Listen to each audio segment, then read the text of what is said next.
Hi and welcome to this video, which I've simply called Think for Yourself.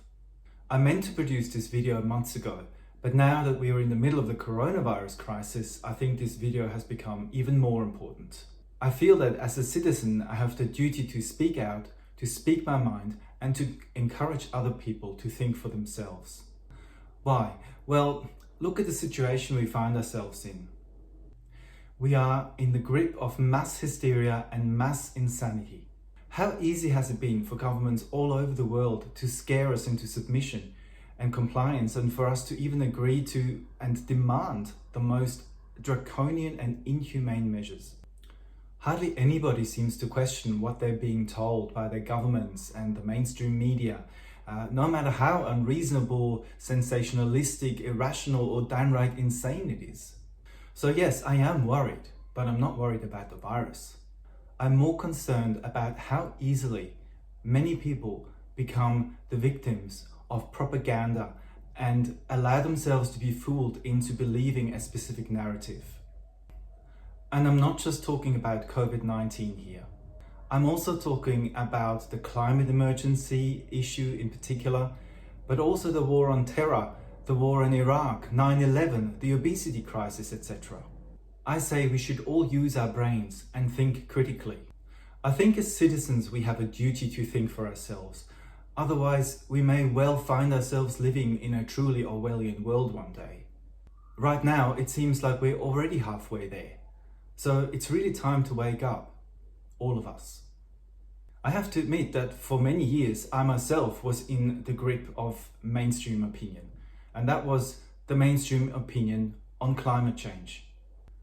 I too believed that climate change was man-made, real and dangerous, like former US President Barack Obama kept telling us.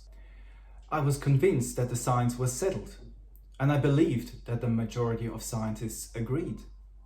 Then, in about April 2019, during a fairly rare conversation about climate change, I realized that I couldn't really explain my position really well. I couldn't articulate it properly, and I was really just regurgitating what I'd heard in the mainstream media.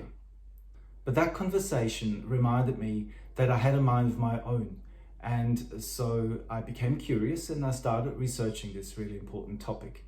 Taking the really useful advice of Swiss historian, peace researcher and peace activist Daniele Ganser, I looked at the issue from all different angles and perspectives with an open mind, and I consulted many different sources along my journey of discovery on the topic of climate change. Very quickly, I realized that the science was far from settled, that there were indeed many different scientific opinions. Doing my own research allowed me to understand the climate change issue much more profoundly and to come to my own conclusions. What I found during my research was truly shocking and deeply troubling. Here too, there is indeed a crisis, an emergency of sorts, but it's not to do with the Earth's climate. One of the things I find so disturbing is that even the most brilliant thinkers, who are normally quite good at thinking critically and are very skeptical about a lot of issues, when it comes to the issue of climate change, they just go along with the mainstream opinion. And this view now absolutely dominates the mainstream media, with no platform given to people who have perfectly reasonable and legitimate arguments that speak against this supposed consensus view. The crisis is that this issue has become completely politicized, and science and the media as a whole are both in a deep state of crisis. But I'm not making this video to convince you that you should come to the same conclusions as I did. I simply want to challenge you to do what I did, to think for yourself, to research the climate and the COVID-19 issues and indeed other important issues in depth for yourself, to consult many different sources, to listen and watch carefully and then come to your own conclusion. You don't need to be an expert. Everything can be learned and understood. Though sometimes it does take a bit of effort, especially with complex, really complex issues like the climate change issue. On my climate change journey so far, I've learned a great deal about greenhouse gases, about climate data, about climate models, about the inner workings of the Intergovernmental Panel on Climate Change, renewable energies, etc. But I've also learned a lot more about science in general, about how the media works, about censorship and propaganda, and about politics and economics. Of course, this research has also helped me to look at the COVID-19 crisis with a more skeptical mindset and realize that so many aspects of the official narrative just don't make any sense. For the rest of this video, I would like to share with you some tips on how you can get started on your own journey of discovery, so keep watching. There are no doubt many excellent sources on critical thinking, so what I'm presenting here are just a few signposts that help me understand the climate change issue better. Of course, these tips can be applied in any other context as well. Groupthink.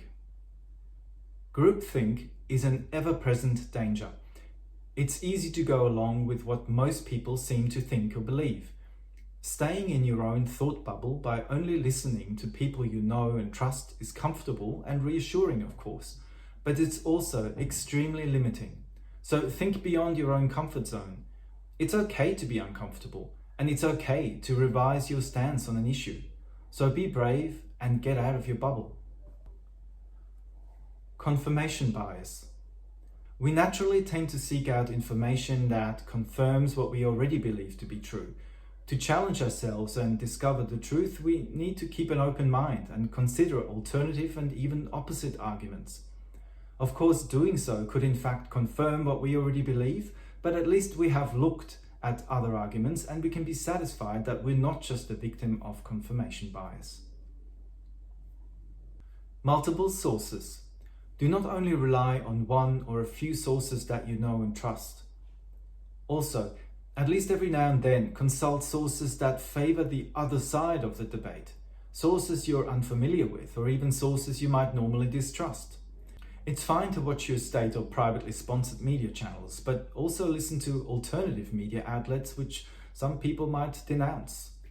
Just read and listen. You might gain some additional insights in how other people think, even if you end up not agreeing with them. Change perspectives. Try to consider topics from different angles. Taking a different perspective allows you to discover things you would have otherwise never come across. Original sources. Go back to the original sources wherever possible.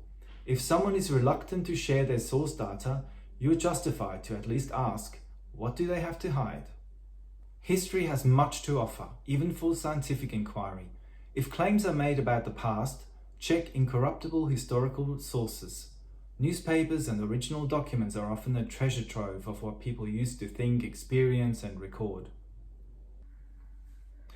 Where's the evidence? Examine whether and how arguments are actually supported by evidence. Can the evidence be verified? Is there convincing enough evidence, or are you listening to mere opinions and assertions? Does it add up? Look for gaps, inconsistencies, and contradictions in people's arguments. Apples and oranges. Check for false comparisons or analogies. You really can't compare apples with oranges. What about, could there be another explanation perhaps?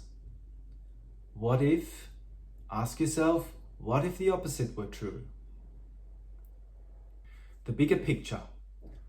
As important as it is to examine the details, looking at parts of an issue in isolation can be very limiting. So every now and again at least, we should step back and consider the bigger picture. How do the pieces fit together in the greater scheme of things? Objectivity.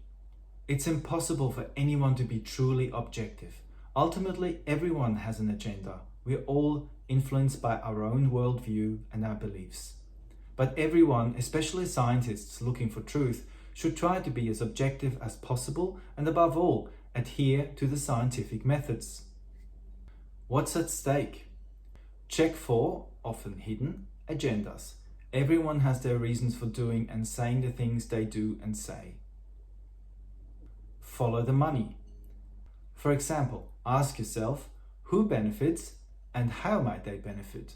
This can be a good way of revealing motives. Consent equals truth. Just because a lot of people agree on one idea doesn't necessarily mean it's correct. The majority isn't always right.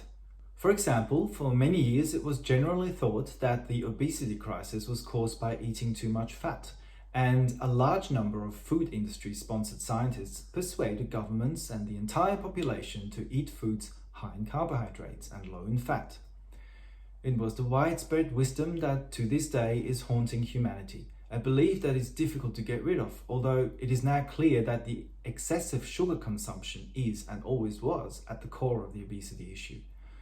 Not a new insight at all, but over decades the sugar industry made literally a killing through its propaganda efforts.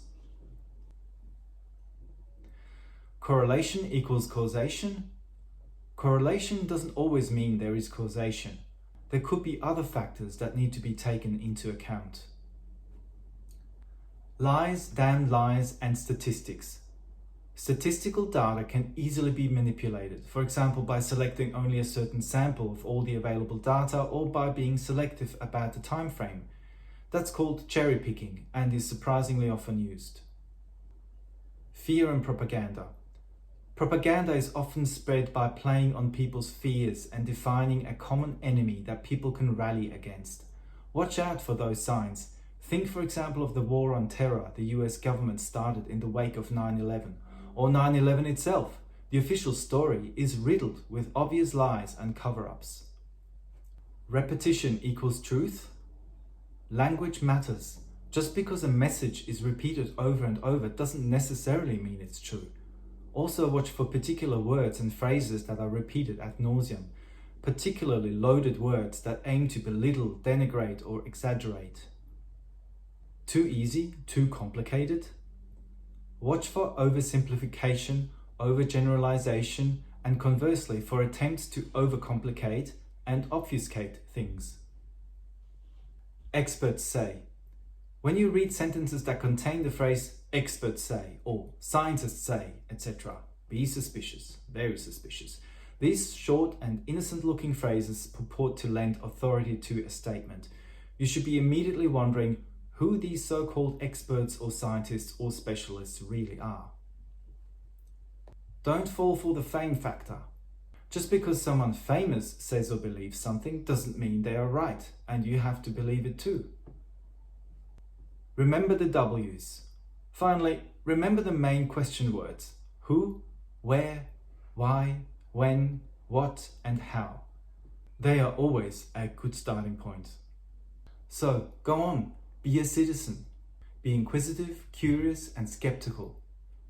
Start asking questions. Think for yourself.